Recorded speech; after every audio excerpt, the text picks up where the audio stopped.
Hello, welcome back, everybody, to another year of the Sunday Podcast.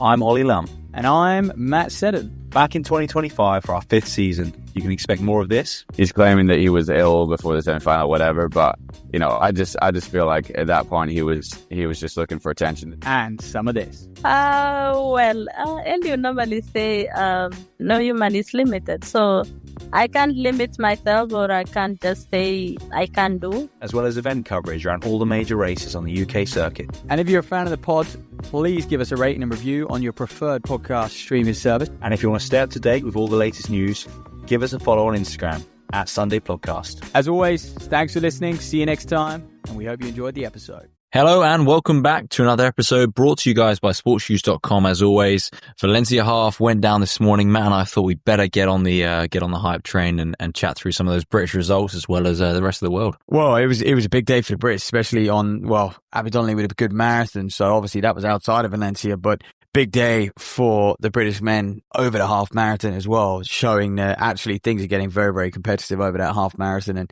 it got announced during the week that Bath Half was going to play host to the British selection race for the obviously World Road Running Championships later that year in Copenhagen as well. So the half marathon, I think, is becoming very, very popular for a lot of our guys, and I think is that sweet spot. A lot of them, for one reason or another, they feel like they're not done on the track, but they feel like their sort of chances over 5k and 10k are very slim. Certainly the attitudes that we get from these athletes, and so obviously a lot of them are looking to the roads and they're looking to explore the half marathon in a bid to probably step up to the marathon in future as well. But I think all of these men and women, for that matter, will look at the World Road Running Championships next year and be like, that is a great team to be a part of as that championships continues to grow. Yeah, I think in 5-10 years, that World Road Running Championships will be huge. And it will actually sort of change the schedule and start to change the dynamic of our sport a little bit, giving people, we know the roads offers just a much bigger career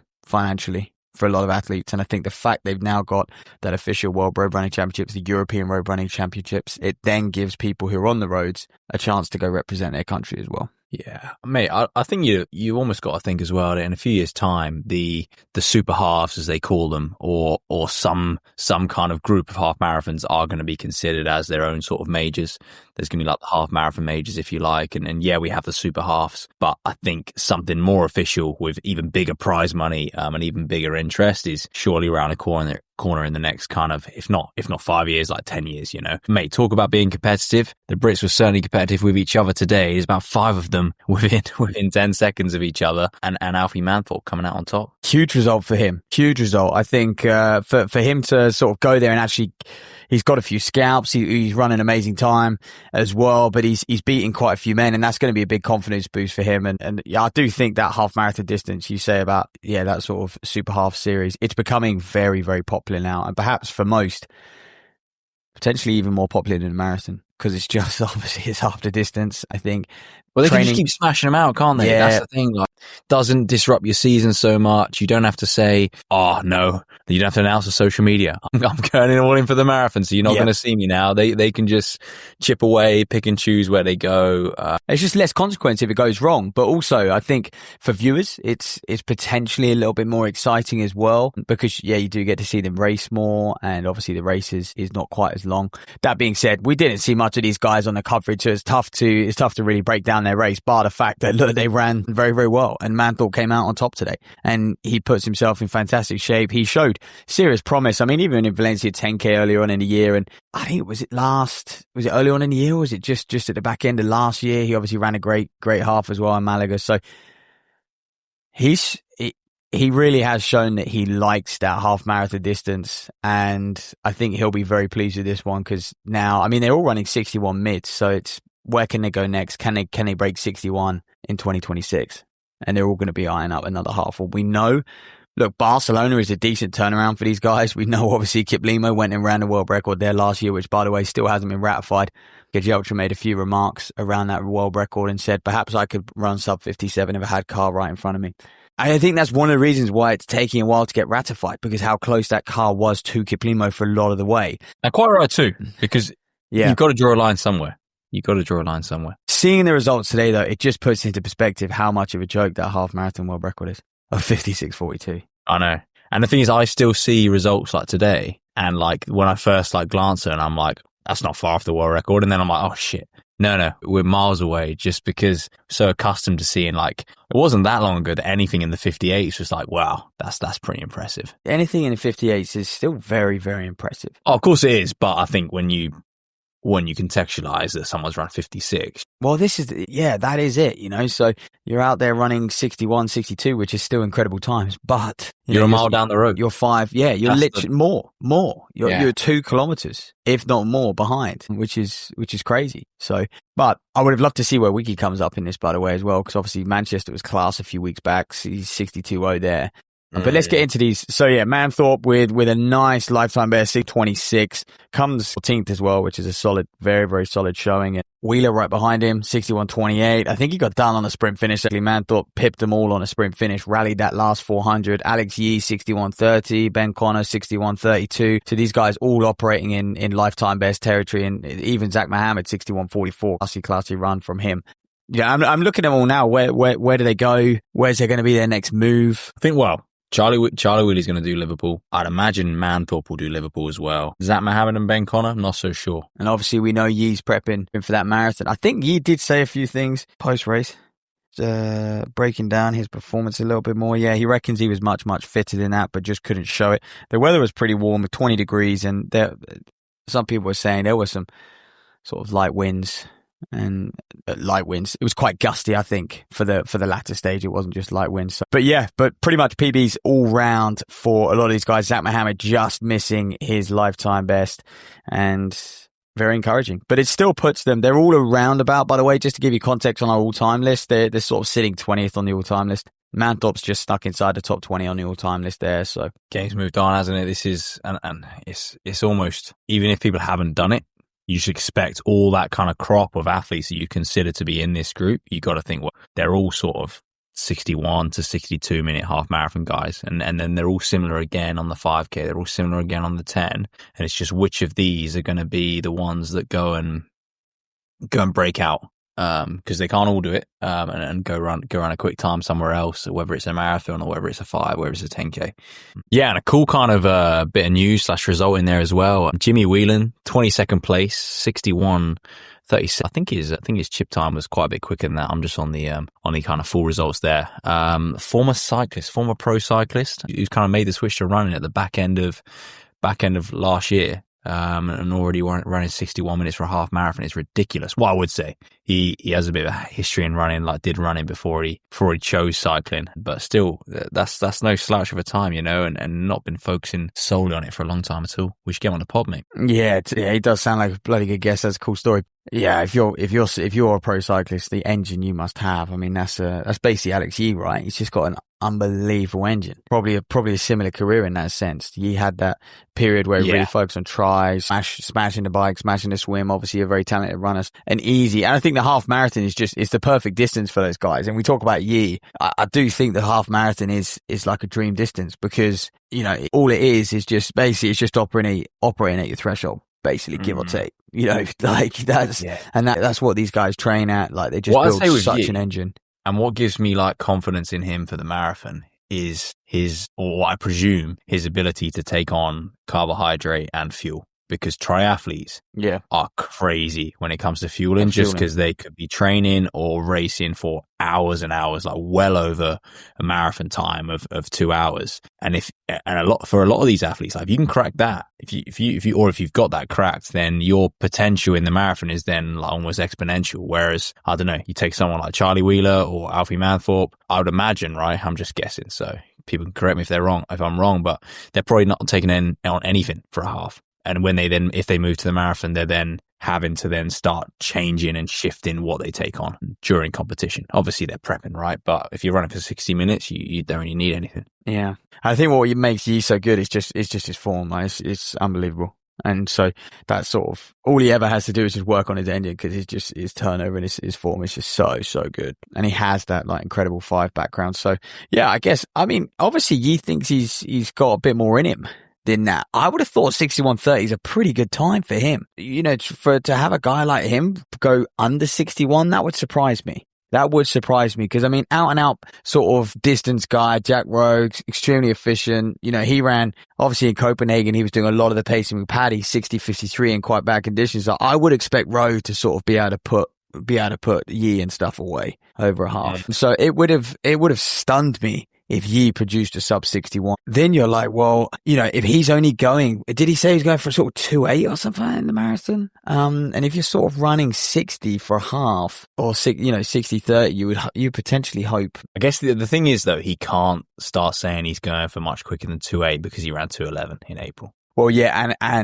And then people are just going to start saying, and quite rightly. But also, I just don't think, I mean, 206 is incredibly difficult as well. So I think anything quicker than that would perhaps be a little bit naive, given, it's only his second one, but nice little rehearsal for him then. But let's talk about, so the Brits, very impressive. And, you know, they all just sort of operated it. Clearly they're running together for a lot of the way, had a good pack and stuff like that. So I guess there's not too much to break down in these half marathons because they're just routine. They just get after it and they go through 10K strong. Simple as that. But on the front end, again, it just continues to surprise me how just aggressive they really are in Kejelcha and in Getic in the women's race. You know, Kejelcha's going through 27:13, which I think that is pretty much 57. It's about 57:20, 57:10. So it's a PB for him. And, potentially if Kiplimo's world record doesn't get ratified, it might have been a world record as well.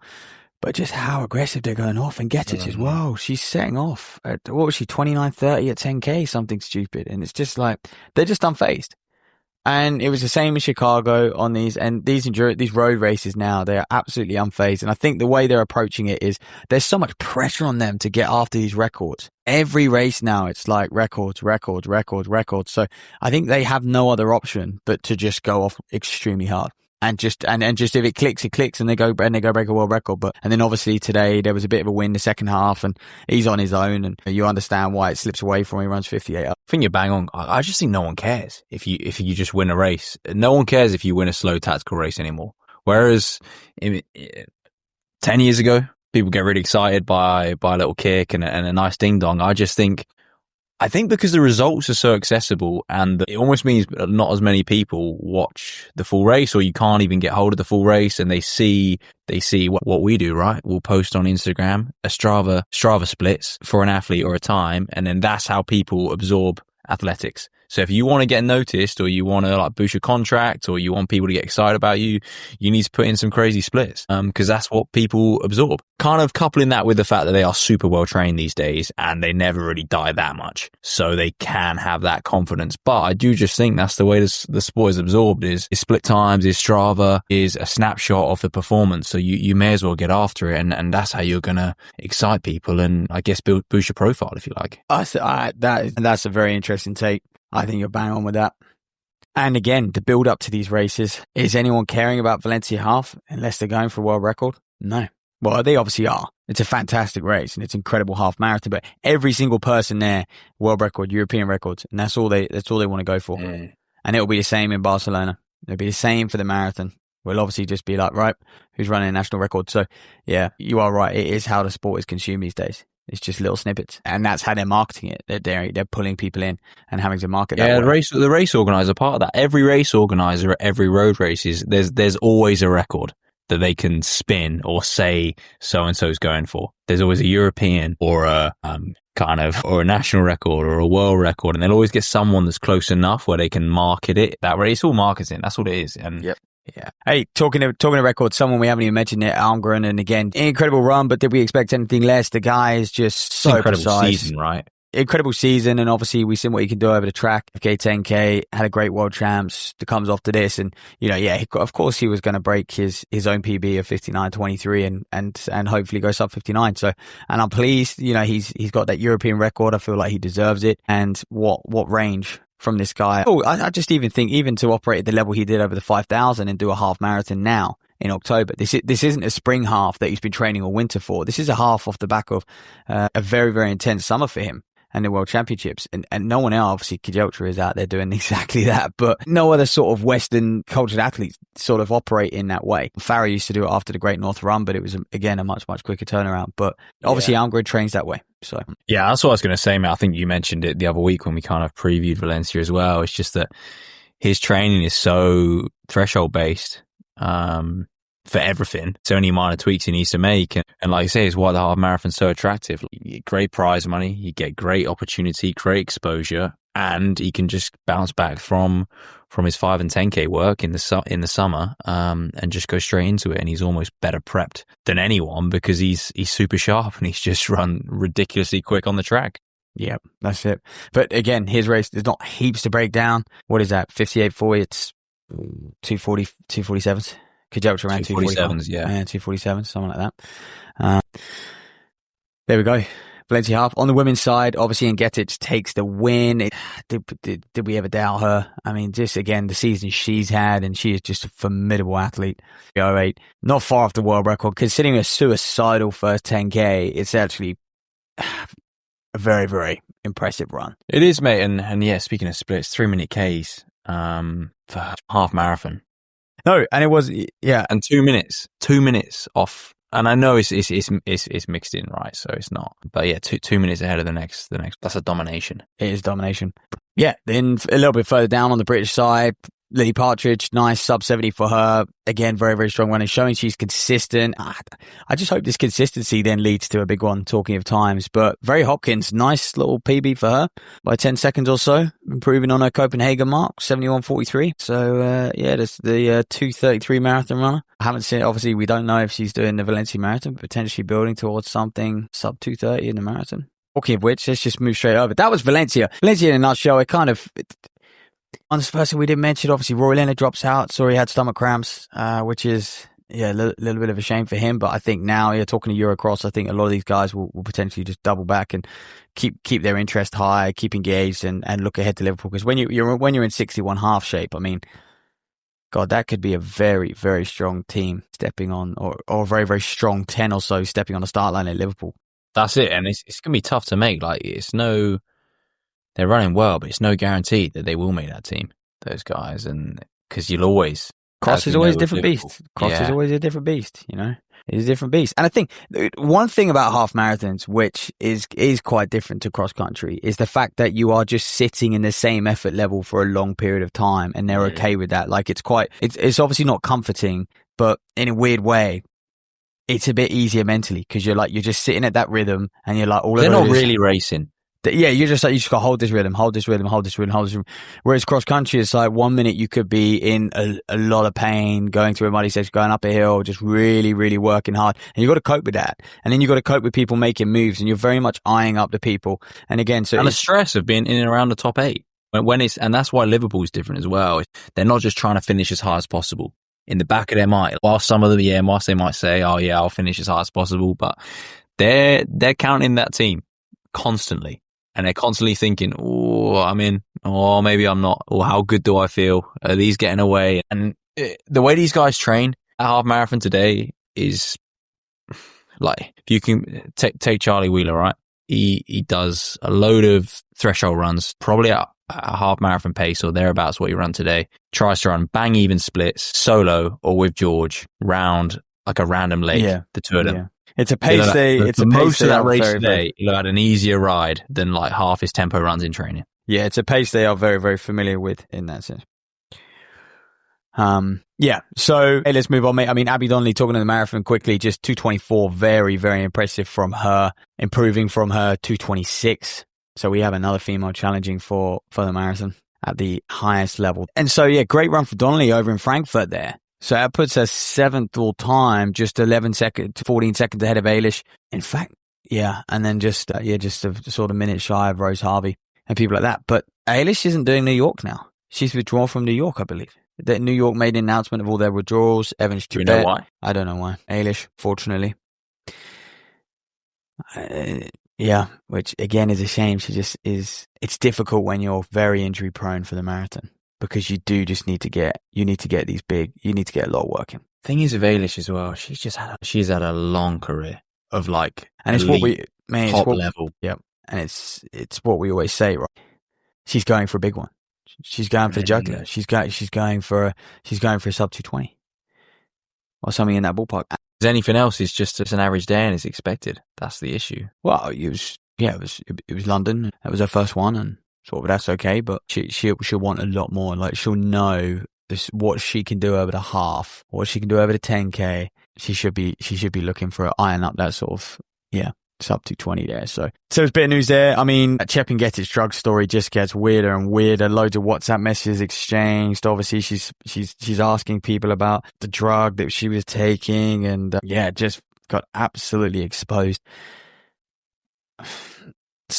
But now anyway, her sentence is 3 years, and a lot of people obviously very, very upset, including us, about the fact that world record will stand, and that will probably stand for forevermore, like that 209. The timings were only just a few months apart as well. I think her ban dates back to the March, and she ran that world record in October or something. So 5-6 months? It's a real shame for the sport. And Chris Chavez did a great piece on actually athletes who have been associated to Rosa, who have obviously serving these drugs bans, and and this is just high profile athletes. These are people who have won major marathons, broken world records, that sort of thing, and it's 15 plus. It is actually quite sickening. So anyway, but he continues to laugh and enjoy the fruits of all of these poor athletes under his guidance. Anyway, we'll just quickly preview New York, man. Yeah, I'm just on Rosa though. Like, I think the biggest issue for me is it's the way Nike still back it and still have their own. Yeah, it's well weird.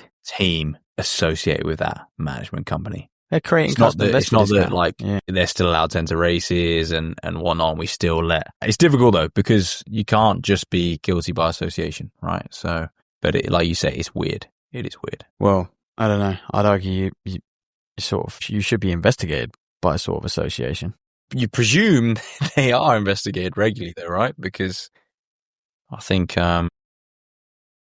anyway, New York, loads of scratches, mate. Jeez, that is a shame. Grovdale scratched. Obviously, McColgan, Ed Kiplagat, Alex Meyer, Johnny Miller, Simbu, Pat Tiernan.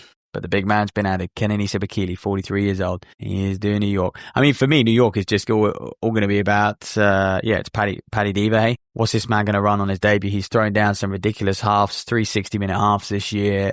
He's run them in very, very aggressive manners as well. And, can he go put the cat amongst pigeons when it comes to the marathon and just blast it out? 2.6 debut. See what happens. It's not the greatest course in the world, but no, it's not. If you're fit, you're fit. And they've chosen New York for a reason, right? So you got to trust the coach, the team, and hope he's prepared for it. And that actually maybe there's a reason for that. And maybe actually he's going to have more of a race. There's going to be more to run for, if you like, and maybe it puts less pressure on him than going and debuting at Berlin or Valencia, say. Alistair Cragg loves just telling his boys to race. Boys, like, he loves it. Like, his advice to Paddy in all of those half marathons is just like, yep, let's get after it, mate.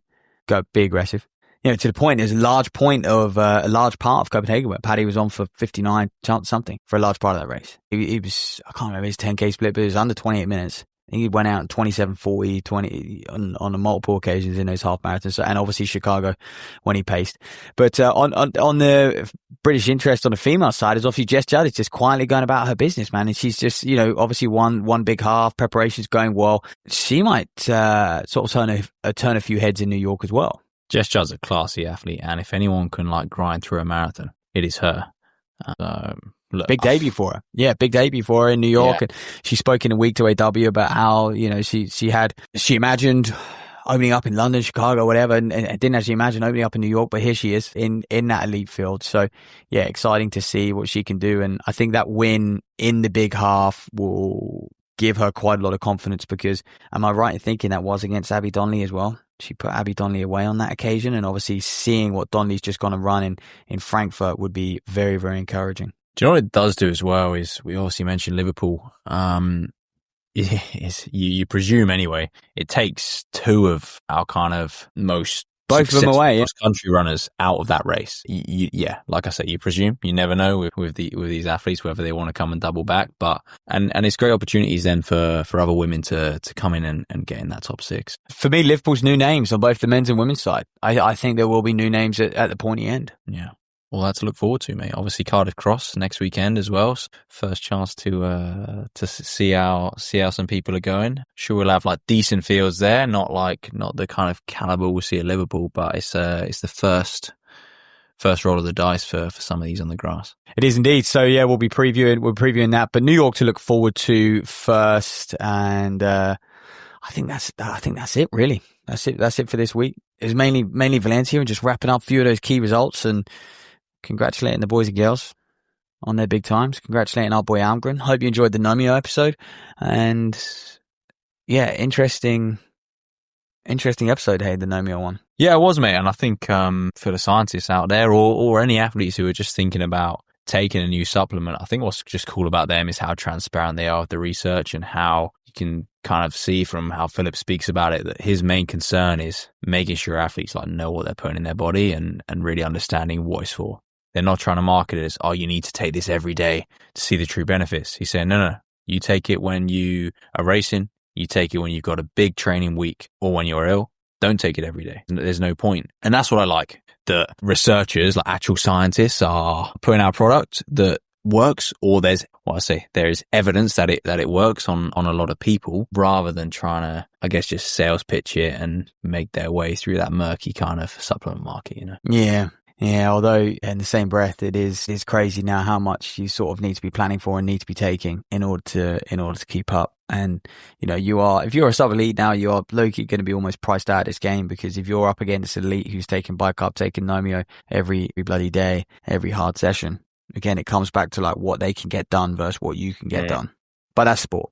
It's never fair. It is. And compared to a lot of sports, I think we're quite lucky in that sense that people can, right? To an extent, anyone could have gone around Valencia today and had the opportunity to run a great time. We still retain that in athletics, particularly distance running and the roads. Yeah. Well, see you back next week, man, with a hopefully guest episode Sunday and review and preview of New York and Cardiff. Yeah. Thanks for listening, guys. Catch you very soon.